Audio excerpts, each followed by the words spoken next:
Good morning to all students. बच्चों, कल हमने पार्ट नंबर 5 पढ़ा था।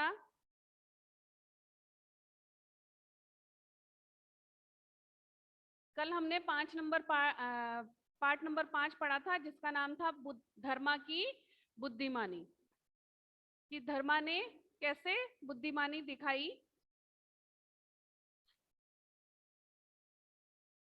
आज हम उसी चैप्टर का अभ्यास कार्य करेंगे। शब्दार्थ आप लोगों ने कॉपी में कर लिया होगा, कर लिए ना सभी बच्चों ने शब्दार्थ। अब हम इसका बुकवर्क करेंगे।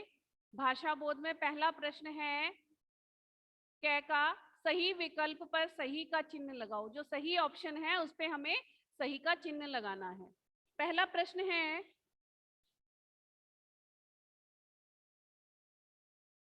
आरवी थर्ड क्लास है बेटा,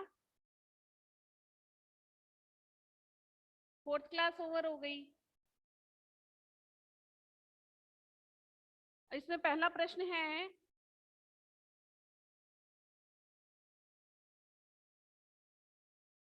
धर्मा चौधरी बड़े डैश स्वभाव के थे। कैसे स्वभाव के थे? विनम्र, गंभीर या डरपोक? कैसे स्वभाव के थे? गंभीर स्वभाव के थे। तो गंभीर पर राइट का निशान लगाओ।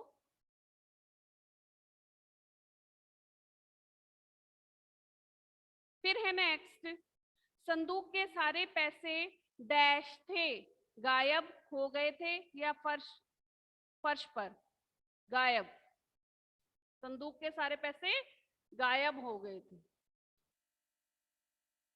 फिर है नंबर 3, धर्मा ने अपना डंडा घुमाकर डैश को पकड़ा। किसको पकड़ा था? शेर को, चोर को, बंदर को?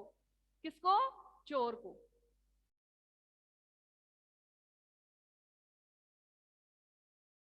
नंबर 4, अशरफ ने अपनी बाईं ओर की डैश काट ली। टांग, मूछ, भुजा? क्या काट ली थी? मूछ।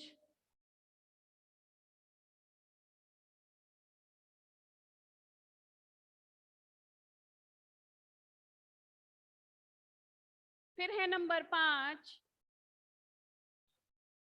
सेठ जी ने धर्मा चौधरी की डैश की प्रशंसा की। किस चीज की प्रशंसा की? धर्मा चौधरी की बुद्धि की, पत्नी की, पुत्री की? बुद्धि की।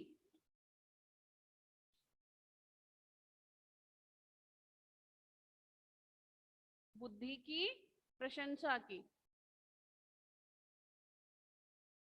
फिर है नेक्स्ट प्रश्न है, नीचे लिखे शब्दों की सहायता से रिक्त स्थान भरो। ये जो शब्द दिए गए हैं, इनसे हमें रिक्त स्थानों को भरना है, जो सही वाक्य बन जाए हमारा इन शब्दों से। तो पहला है, सभी नौकरों ने लंबी लंबी पाल रखी थी। क्या पाल रखी थी? मूछें।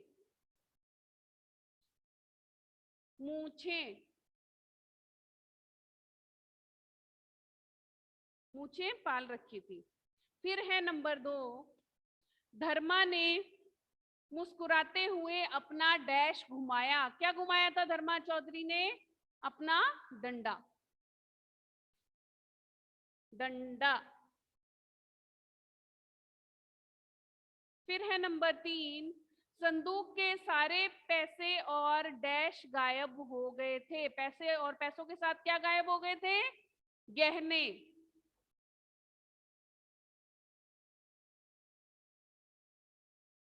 गहने। फिर है नंबर 4,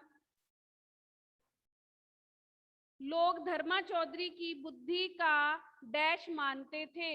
क्या मानते थे? लोहा।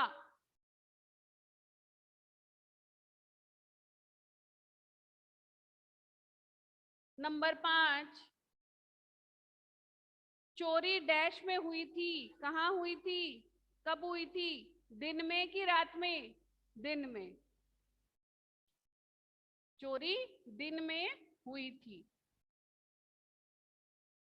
फिर है मौखिक प्रश्न, चोरी कब हुई थी? अभी हमने चैप्टर पढ़ा था कल ही, चोरी दिन में हुई थी। फिर है प्रश्न नंबर 2, गांव के लोग किसका लोहा मानते थे? गांव के लोग धर्मा चौधरी की बुद्धि का लोहा मानते थे। नंबर 3, चोरी किसके घर हुई? चोरी सेठ जी के घर हुई। फिर है प्रश्न है, निम्नलिखित प्रश्नों के उत्तर लिखो। पहला प्रश्न है, चोर कैसे पकड़ा गया? कैसे पकड़ा गया था चोर? चोर धर्मा चौधरी की बुद्धिमानी से पकड़ा गया। फिर है नेक्स्ट प्रश्न, धर्मा चौधरी की किस बात पर सब ठहाका मारकर हंस पड़े? ऐसी कौन सी बात करी थी धर्मा चौधरी ने जो सब लोग ठहाका मारकर हंसने लगे? तो इसका उत्तर है, जब धर्मा चौधरी ने कहा कि हम इस बार कि जब धर्मा चौधरी ने कहा कि इस बार वर्षा अच्छी हुई है, जिससे मेरी और इन नौकरों की मूछें अच्छी लहरा रही है, तब सब ठहाका मारकर हंसने लगे, हंस पड़े। फिर है प्रश्न नंबर 3, धर्मा चौधरी ने सेठ जी के घर पहुंचकर क्या किया? क्या किया था धर्मा चौधरी ने? धर्मा चौधरी ने सेठ जी के घर पहुंचकर चोर का पता लगाया। पता लगाया था ना चोर का। फिर है प्रश्न नंबर 4, धर्मा चौधरी ने जादुई डंडे का क्या कमाल बताया? धर्मा ने जादुई डंडे से चोर को धर्मा के जादुई डंडे से चोर का पता चल गया। क्या कमाल था? उसने डंडा घुमाया और चोर का पता चल गया। जादुई डंडे को उसने घुमाया और चोर का पता चल गया। धर्मा चौधरी के जादुई डंडे से चोर का पता चल गया। फिर है प्रश्न 5, पकड़े जाने पर अशरफ क्या करने लगा? जब अशरफ पकड़ गया था कि वो चोर है, साबित हो गया था, सेठ जी ने, धर्मा चौधरी ने उसको पकड़ लिया था कि यही चोर है, तब उसने क्या किया? पकड़े जाने पर अशरफ सेठ जी के पैरों में गिरकर गिड़गिड़ाने व रोने लग गया। सबसे लास्ट में था ना ये। तो ये प्रश्न हमारे पूरे हो गए हैं। फिर है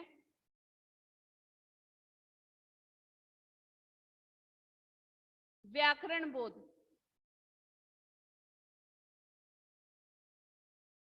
तो व्याकरण बोध में है, वचन बदलकर लिखो। ये जो शब्द दिए गए हैं इनके हमें वचन बदलकर लिखने हैं। पहला है पैरों, तो ये बहुवचन है और इसका एक वचन होगा पैर।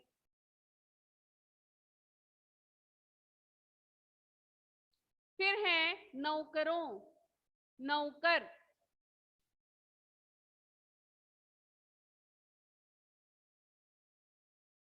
डंडों, डंडा। संदूकें, संदूक।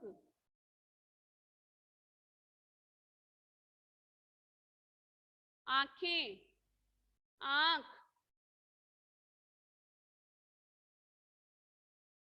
पुस्तकें, पुस्तक।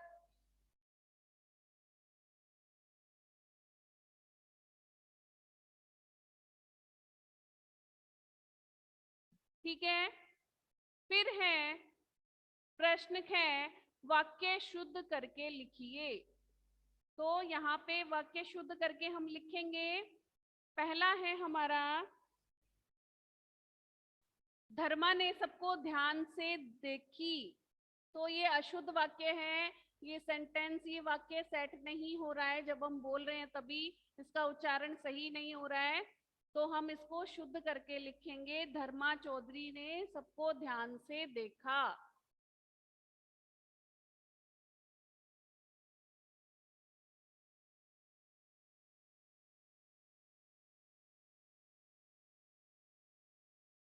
देखा पे अंडरलाइन कर लेना नीचे। माइक म्यूट करो जोया। धर्मा ने सबको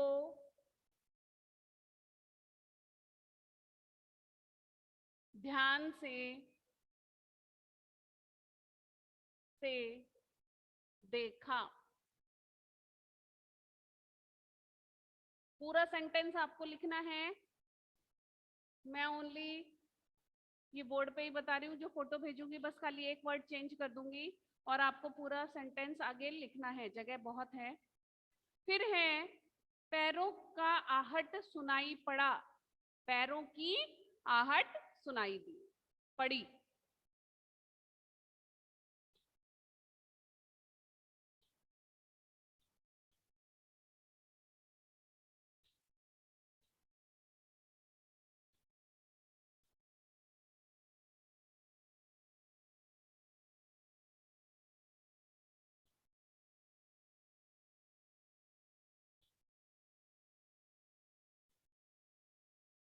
फिर है नेक्स्ट, उनकी आंखों में एक चमक आया।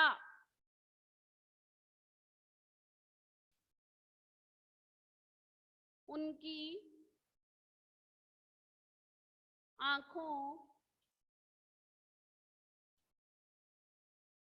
में एक चमक आई।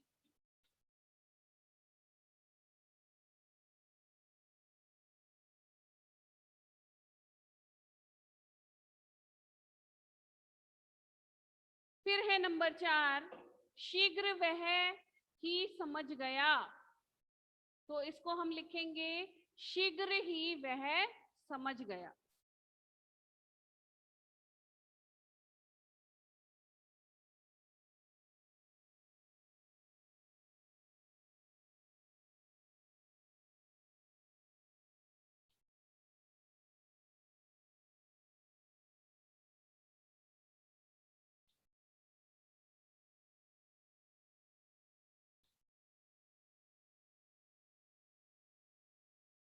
नंबर 5, गांव के सेठ के घर चोरी हो गया। गांव के सेठ के घर चोरी हो गई।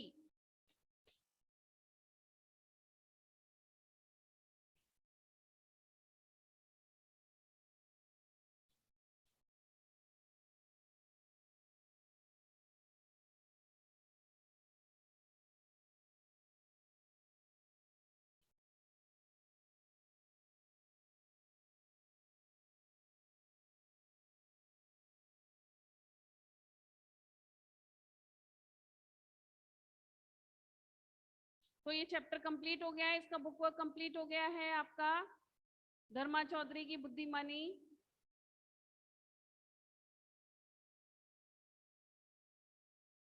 अब हम चैप्टर नंबर 6 भी रीड कर लेते हैं। पढ़ लें क्या? अभी टाइम बहुत है आपका, पीरियड खत्म होने में, थोड़ा चैप्टर पढ़ लेते हैं। ओके, नेक्स्ट चैप्टर है हमारा 6, पेज नंबर 26।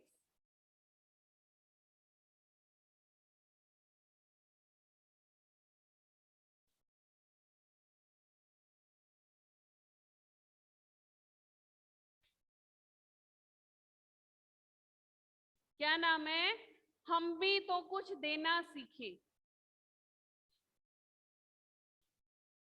हम भी तो कुछ देना सीखे।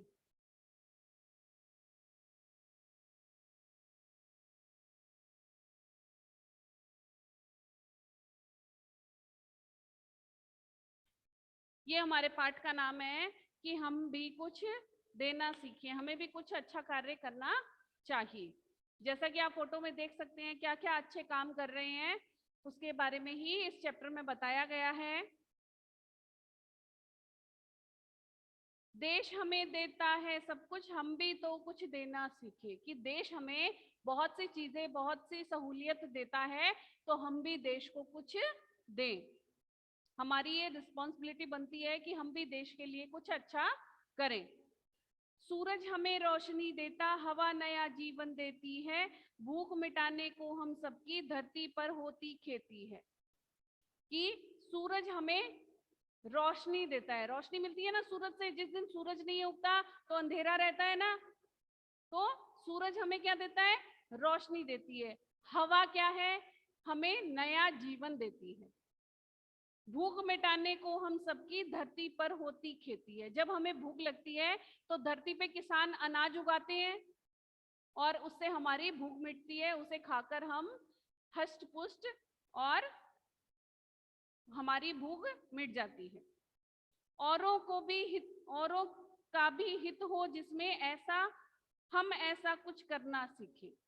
औरों का भी हित हो जिसमें, यानी ऐसा काम हम करें जिसमें दूसरे लोगों का भी हित हो, दूसरे लोगों का भी भला हो। पेज नंबर 27, छोटी सी कविता है इसलिए मैं साथ में ही करवा रही हूँ। पथिकों को जलती दोपहर में पेड़ सदा देते हैं छाया। पथिक कौन होते हैं? जो पथ पर चलते हैं। पथ मतलब रास्ता, राहगीर। जो राह में चलते हैं वो राहगीर, पथ पर चलते हैं वो पथिक। पर दोनों का मतलब एक ही है, जो रास्ते में चलता है वो पथिक होता है। और जलती, जब दोपहर में बहुत गर्मी होती है, सूरज बहुत तेज तपता है, तब हमें कौन छाया देता है? पेड़ हमें छाया देते हैं। उसके नीचे हम बैठकर सुस्ताते हैं, अपनी गर्मी को भगाते हैं और उसकी छाया में ठंड की अनुभूति करते हैं। खुशबू भरे फूल देते हैं हमको नए फलों की माया। खुशबू भरे फूल देते हैं। कौन देते हैं खुशबू भरे फूल? पेड़ देते हैं ना। बहुत सी अलग अलग किस्म के फूल उगते हैं और उनकी खुशबू भी बहुत सुंदर होती है, जो हमारे मन को लुभाती है, वो हमारे मन को आकर्षित करती है। जैसे गुलाब के फूल की खुशबू अलग होती है, मोगरे के फूल की खुशबू अलग होती है, चमेली के फूल की अलग होती है, गेंदे की अलग होती है। सभी फूलों में कुछ ना कुछ अलग तरह की खुशबू होती है। और वो फूल हमें कहाँ से मिलते हैं? पेड़ पौधों से। कहाँ से मिलते हैं? पेड़ पौधों से। हमको नए फलों की माया। जो पेड़ हैं वो हमें नए नए फल भी देते हैं, फूल भी देते हैं और फल भी देते हैं, क्योंकि जब फूल बनता है तभी उसमें से फल निकलता है। तो बहुत से फल हैं जो हम पेड़ों से, सभी फल पेड़ों से निकलते हैं और उसका जो टेस्ट है, फूलों की खुशबू है, बहुत ही हमारे मन को मोह लेती है। त्यागी तरुओं के जीवन से हम भी तो कुछ जीना सीखे। त्यागी तरुओं से, तरु मतलब पेड़ के लिए ही कहा गया है कि जो पेड़ हमारे लिए त्याग करते हैं, धूप से हमें बचाते हैं, खुद जलते हैं। जो सूरज की रोशनी है, जलता हुई जो दोपहर है, सुबह शाम बारिश से हमें बचाते हैं, तो वो खुद बारिश को झेल लेंगे, खुद जल जाएंगे सूरज की तपन से, पर हमें कुछ नहीं होने देंगे।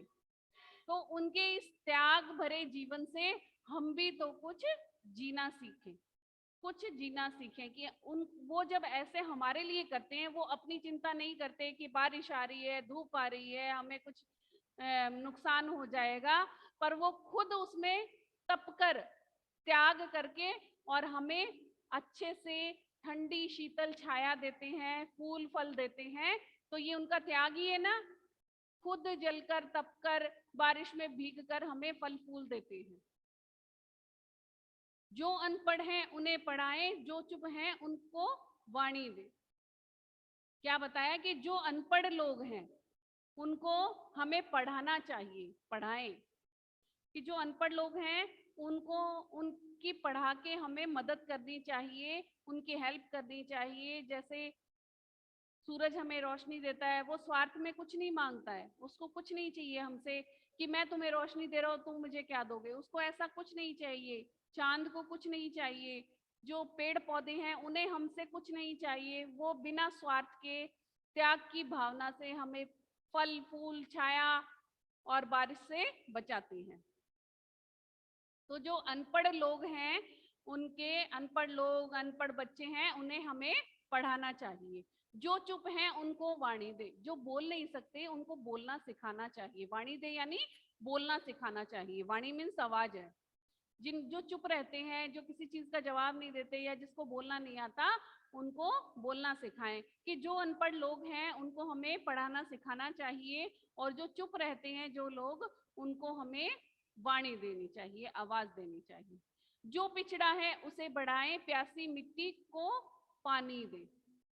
कि जो पिछड़ गया है, जो बहुत वीक है, पिछड़ना मतलब जो बहुत कमजोर है हर तरीके से, आर्थिक हालत से, या किसी को कुछ नहीं आ रहा है, उसको हाथ पकड़ के हमें आगे बढ़ाना है, उसकी मदद करनी है।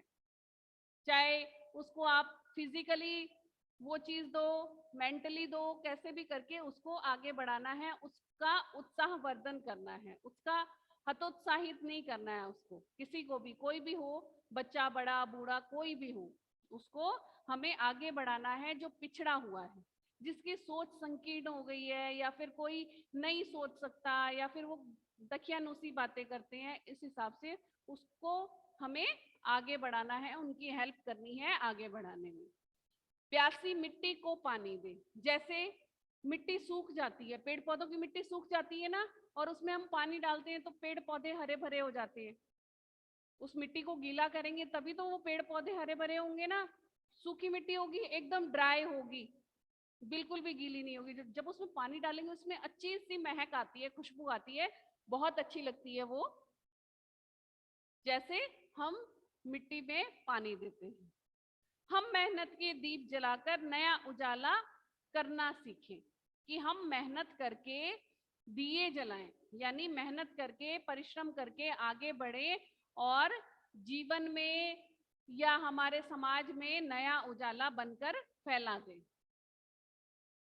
कि हमें इतनी मेहनत परिश्रम करके या कुछ भी करके लोगों, हम खुद भी आगे बढ़े, लोगों की सोच भी आगे बढ़ाएं, और उन लोगों को भी आगे बढ़ाएं, उनको उनका मार्गदर्शन करें या उनकी हेल्प करें किसी भी तरीके से, जैसे भी वो चाहते हैं।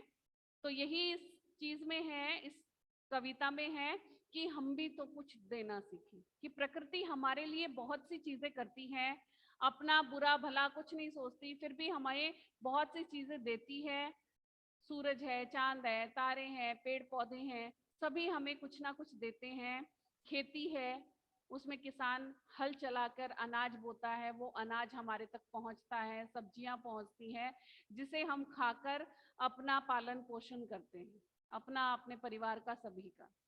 तो प्रकृति हमें इतना सब कुछ देती है, तो हम भी तो प्रकृति के लिए या लोगों के लिए कुछ करें, कुछ सीखें इन पेड़ पौधों से ही।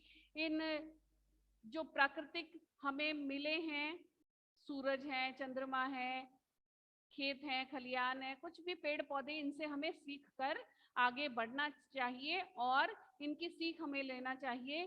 कि जब ये हमारे लिए त्याग कर सकते हैं, तो हम भी कुछ त्याग करके लोगों के लिए कुछ करें। तो ये इस पाठ के शब्दार्थ हैं। हित, भलाई, तरुओं, पेड़ों, तरु मैंने बताया था पेड़ को कहते हैं। तरुओं यानी बहुत सारे पेड़ हो गए, तो पेड़ों आ गया। पथिकों, पथिक, पथिकों हो गया, यानी बहुवचन हो गया, तो पथिक हमारा एक वचन है, पथिकों बहुवचन है। तो इसका मतलब है राहगीरों, यात्रियों या पथिकों, जो पथ पर चलते हैं। वाणी, आवाज।